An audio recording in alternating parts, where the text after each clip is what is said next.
कथा सुधा, भाव भरी कहानियों का सागर, जिसकी लहरें कभी मुस्कुराहट सजाएंगी तो कभी आंखें नम कर जाएंगी। सामाजिक सरोकार से लेकर परिवार तक की होंगी बातें। कुछ मनोरंजन होगा तो कुछ सीख भी मिल जाएगी। हर बार नई अनसुनी कहानी की अलग अंदाज में होगी बयानी।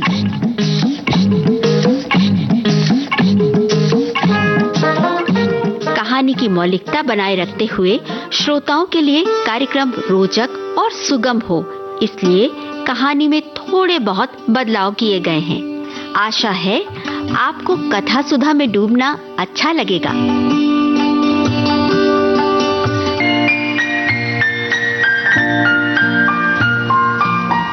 आज कथा सुधा में हम जो कहानी लेकर आए हैं वो है ताई।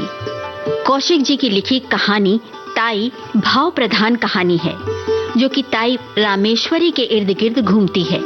कहानी में एक स्त्री के जीवन और उसके स्वभाव की विविधताओं को घटनाओं के माध्यम से चित्रित किया गया है। ताई कभी रूढ़िग्रस्त महिला के रूप में उभरती है तो कभी निसंतान माँ के दुख को ढोती हुई दिखाई देती है। कभी ईर्ष्या और घृणा की साकार प्रस्तर प्रतिमा बन जाती है तो कभी ममता के सागर में डूबती दिखाई देती है। तो आइए कहानी ताई संग हम भी भावनाओं के इस सागर में गोते लगाएं।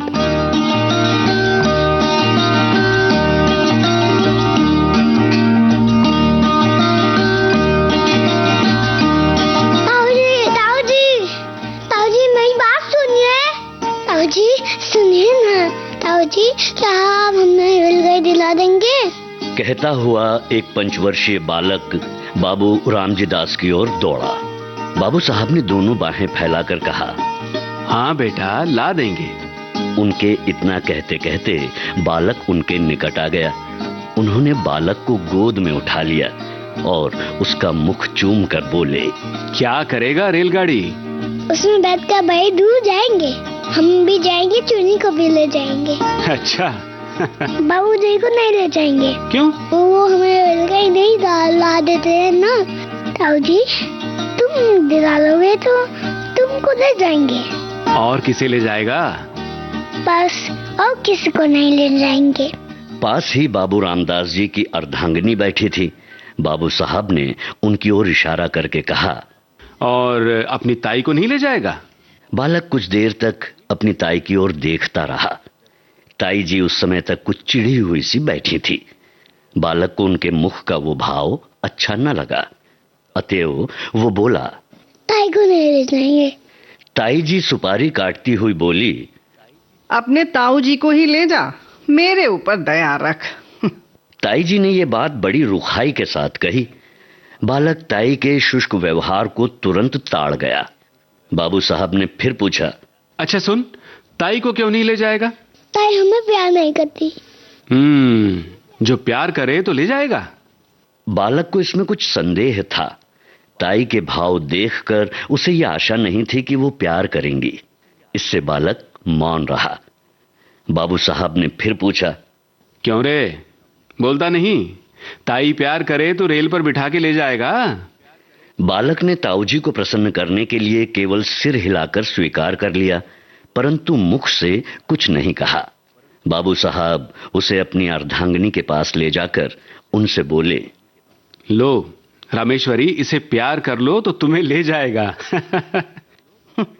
तुम ही रेल पर बैठकर जाओ। मुझे ये सब तुम्हारी चुहलबाजी ना बिल्कुल अच्छी नहीं लगती और मुझे नहीं जाना है। प्यार नहीं करोगी तो फिर रेल में नहीं बिठावेगा। क्यों रे मनोहर? बाबू साहब ने रामेश्वरी की बात पर ध्यान नहीं दिया। बच्चे को उनकी गोद में बैठाने की चेष्टा करते हुए बोले, क्यों रे मनोहर? मनोहर ने ताऊ की बात का उत्तर नहीं दिया। उधर ताई ने मनोहर को अपनी गोद से ढकेल दिया। मनोहर नीचे गिर पड़ा। शरीर में चोट नहीं लगी, पर हृदय में चोट लगी। बालक रो पड़ा। बाबू साहब ने बालक को गोद में उठा लिया, चूम कर पुचकार कर चुप किया और तत्पश्चात उसे कुछ पैसा और रेलगाड़ी ला देने का वचन देकर छोड़ दिया। बालक मनोहर भयपूर्ण दृष्टि से अपनी ताई की ओर ताकता हुआ उस स्थान से चला गया। मनोहर के चले जाने पर बाबू रामजी दास रामेश्वरी से बोले, तुम्हारा ये कैसा व्यवहार है? बच्चे को ढकेल दिया, जो उसे चोट लग जाती तो? अरे लग जाती तो अच्छा होता। और वैसे क्यों मेरी खोपड़ी पर लादे देते थे? आप ही मेरे ऊपर डालते हैं और आप ही ऐसी बातें करते हैं, मुझे तो कुछ समझ में ही नहीं आता। अच्छा, इसे खोपड़ी पर लादना कहते हैं? और नहीं तो क्या, और किसे कहते हैं? अब तुम्हें तो अपने आगे और किसी का सुख दुख सोचता ही नहीं। अब न जाने कब किसका जी कैसा होता है। तुम्हें इन बातों की तो परवाह ही नहीं, बस अपनी चुहल से काम है। क्या कह रही हो? अरे भाई, बच्चों की प्यारी प्यारी बातें सुनकर तो चाहे जैसा जी हो प्रसन्न हो जाता है, मगर तुम्हारा हृदय न जाने किस धातु का बना हुआ है। तुम्हारा हो जाता होगा, और होने को होता है। हाँ होता है, अरे मगर वैसा बच्चा भी तो हो। और फिर भला पराये धन से भी कहीं घर भरता है? यदि अपना सगा भतीजा भी पराया धन कहा जा सकता है तो फिर मैं नहीं समझता कि अपना धन किसे कहेंगे। बातें बनाना बहुत आसान है। अब तुम्हारा भतीजा है, तुम चाहे जो समझो, पर मुझे ये बातें अच्छी नहीं लगती। हमारे तो भाग ही फूटे, नहीं तो ये दिन काहे को देखने पड़ते। और तुम्हारा चलन तो दुनिया से निराला है भाई। आदमी संतान के लिए न जाने क्या क्या करते हैं, पूजा पाठ करते हैं, व्रत रखते हैं, पर तुम्हें इन बातों से क्या काम? रात दिन ये भाई भतीजों में मगन रहते हो बस। बाबू साहब के मुख पर घृणा का भाव झलक आया। उन्होंने कहा, पूजा पाठ व्रत सब ढकोसला है। अब जो भाग्य में ही नहीं है वो पूजा पाठ से कभी प्राप्त नहीं हो सकता। मेरा तो ये अटल विश्वास है। हाँ, इसी विश्वास ने सब चौपट कर रखा है। ऐसे ही विश्वास पर सब बैठ जाए तो काम कैसे चले? भला बताओ, सब विश्वास पर ही न बैठे रहें। आदमी काहे को किसी बात के लिए चेष्टा करे, प्रयास करे? हाँ? तुमसे बात करना भी ना। बाबू साहब ने सोचा कि मूर्ख स्त्री के मुंह लगना ठीक नहीं, अतएव वो स्त्री की बात का कुछ उत्तर न देकर वहां से टल गए। बाबू रामजी दास धनी आदमी हैं, कपड़े की आढ़त का काम करते हैं, लेन देन भी है। इनसे एक छोटा भाई है, उसका नाम है कृष्णदास। दोनों भाइयों का परिवार एक में ही है। बाबू रामदास जी की आयु 35 के लगभग है और छोटे भाई कृष्णदास की आयु 21 के लगभग। रामदास जी निःसंतान हैं। कृष्णदास के 2 संतानें हैं। एक पुत्र वही पुत्र जिससे हमारे श्रोता परिचित हो चुके हैं, और एक है कन्या। कन्या की वय 2 वर्ष के लगभग है। रामजी दास अपने छोटे भाई और उनकी संतान पर बड़ा स्नेह रखते हैं, ऐसा स्नेह कि उसके प्रभाव से उन्हें अपनी संतानहीनता कभी खटकती ही नहीं। छोटे भाई की संतान को अपनी संतान समझते हैं। दोनों बच्चे भी रामदास जी से इतने हिले हैं कि उन्हें अपने पिता से अधिक समझते हैं। परंतु रामदास जी की पत्नी रामेश्वरी को अपनी संतानहीनता का बड़ा दुख है। वो दिन रात संतान की ही सोच में घुली रहती हैं। छोटे भाई की संतान पर पति का प्रेम उनकी आंखों में कांटे की तरह खटकता है। रात के भोजन इत्यादि से निवृत्त होकर रामजी दास शैया पर लेटे शीतल और मंद वायु का आनंद ले रहे हैं। पास ही दूसरी शैया पर रामेश्वरी हथेली पर सिर रखे किसी चिंता में डूबी हुई थी। दोनों बच्चे अभी बाबू साहब के पास से उठकर अपनी मां के पास गए थे। बाबू साहब ने अपनी स्त्री की ओर करवट लेकर कहा, सुनो, आज तुमने मनोहर को बुरी तरह ढकेला था कि मुझे अब तक उसका दुख है। कभी कभी तुम्हारा व्यवहार अमानुषिक हो उठता है।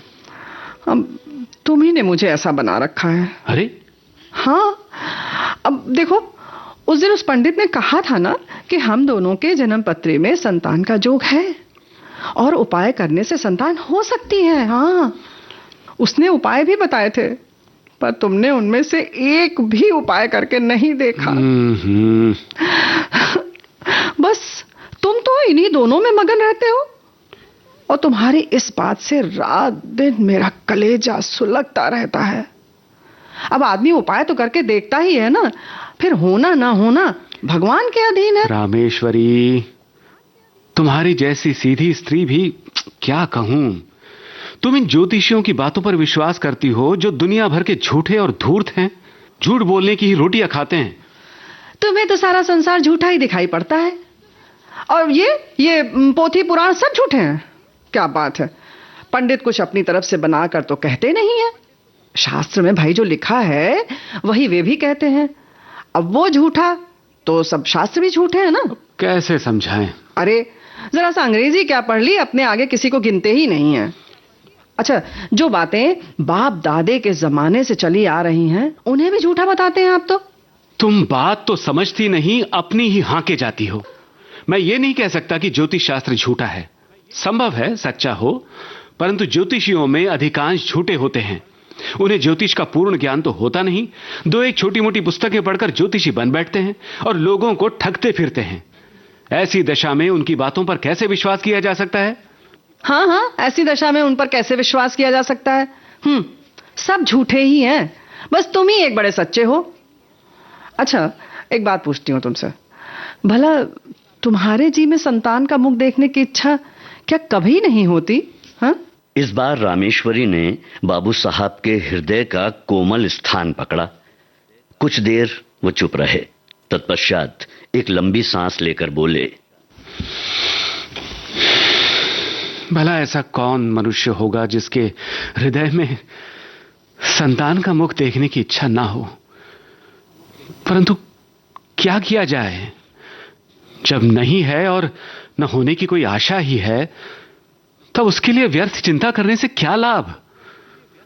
इसके सिवा जो बात अपनी संतान से होती वही भाई के संतान से भी हो रही है ना।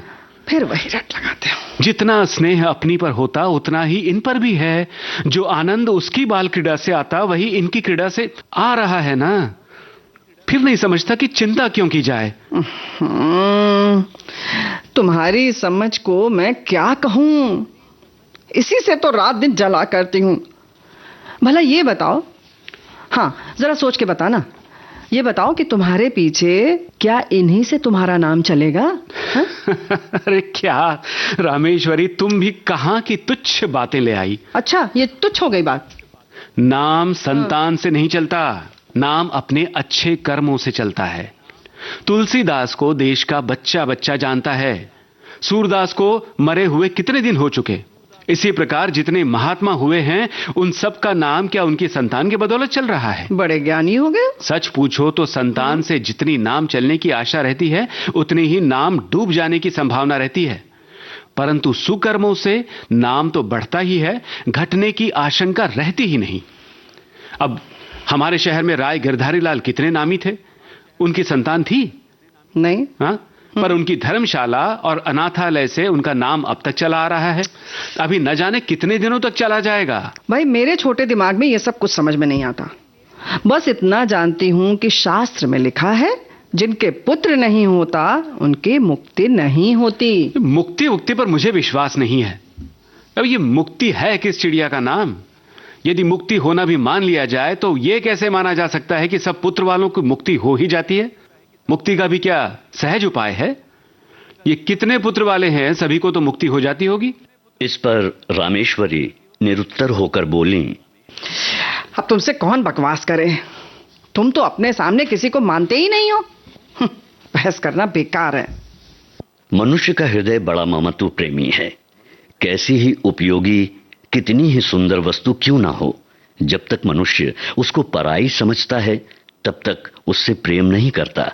किंतु भद्दी से भद्दी और बिल्कुल काम ना आने वाली वस्तु को यदि मनुष्य अपनी समझता है तो उससे प्रेम करता है। पराई वस्तु कितनी ही मूल्यवान क्यों ना हो, कितनी ही उपयोगी क्यों ना हो, कितनी ही सुंदर क्यों ना हो, उसके नष्ट होने पर मनुष्य कुछ भी दुख का अनुभव नहीं करता, इसलिए कि वो वस्तु उसकी नहीं, पराई है। अपनी वस्तु कितनी ही भद्दी हो, काम में ना आने वाली हो, नष्ट होने पर मनुष्य को दुख होता है, इसलिए कि वो अपनी चीज है। कभी कभी ऐसा भी होता है कि मनुष्य पराई चीज से प्रेम करने लगता है।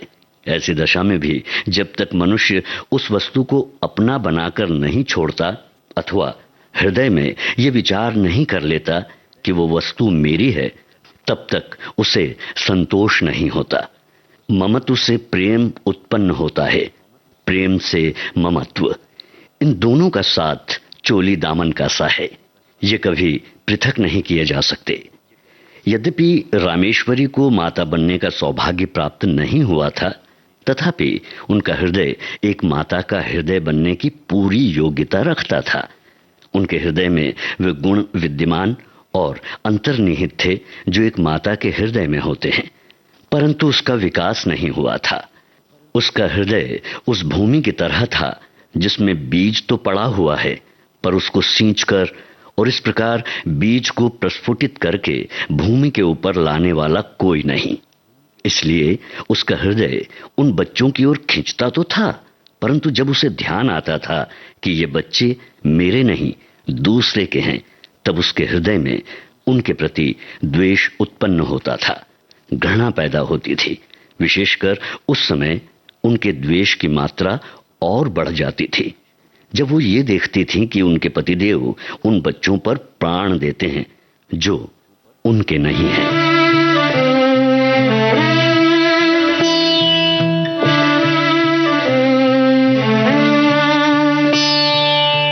कथा सुधा के अगले भाग में हम जानेंगे कि भावनाओं के सागर में गोते लगाती इस कहानी में क्या होता है। क्या ताई के शुष्क हृदय में ममता रूपी प्रेम का दीपक जलेगा? सुनिएगा अगली कड़ी में।